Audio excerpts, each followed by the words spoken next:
देश के प्रधानमंत्री माननीय श्री नरेंद्र मोदी साहब के आज पटना आगमन पर कांग्रेस पार्टी के नेताओं कार्यकर्ताओं ने सूबे बिहार के 14 करोड़ देवतुल्य जनमानस की ओर से चंद सवाल किए हैं। पहला सवाल तो ये कि जब से नरेंद्र मोदी साहब सत्तासीन हुए हैं केंद्र सरकार के मुखिया के रूप में, बिहार में 2014-15 से ही वो 1,25,000 करोड़ रुपए का जो पैकेज की बात उन्होंने किया, आज तक वो जुमला ही बना हुआ रहा। दूसरी ओर बिहार के बाढ़ राहत के लिए उन्होंने जो 15,000 करोड़ का जो पैकेज की बात की थी, वो भी पूरी तरह से जुमला सिद्ध हुआ। बिहार का एकमात्र प्रतिष्ठित और पुराना केंद्रीय विश्वविद्यालय पटना विश्वविद्यालय को अभी तक केंद्रीय विश्वविद्यालय का दर्जा प्राप्त नहीं हुआ है। साथ ही साथ बिहार से केंद्रीय संस्थानों को एक एक कर यहाँ से दूसरे राज्यों में स्थानांतरित किया जा रहा है।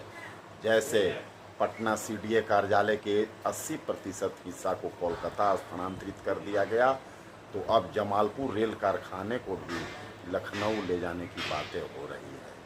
उसके बाद जिस तरह से यहाँ कई योजनाएं ऐसे हैं, पटना के अलावा गया जो महत्वपूर्ण शहर है सूबे का, वहाँ सन 2008 से ही शिलान्यास किया हुआ स्टील प्रोसेसिंग प्लांट एरू वजीरगंज का आज तक निर्माण कार्य शुरू नहीं हुआ है।